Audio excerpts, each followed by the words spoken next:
আব্বু এবং আম্মু তারা বড়ই ভাগ্যবান, যাদের বুকের মানিক হলো হাফেজে কুরআন।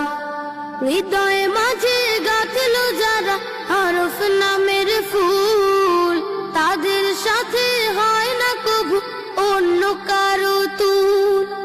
হৃদয়ে মাঝে গাঁথলো যারা হরফ নামের ফুল, তাদের সাথে হয় না কবু অন্য কারো তুল।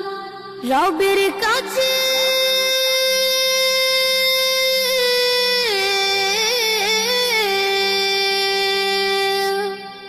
রবের কাছেও পাবে তারা সেরা প্রতিদান, যাদের বুকের মানিক হলো হাফেজে কুরআন, হাফেজে কুরআন, হাফেজ।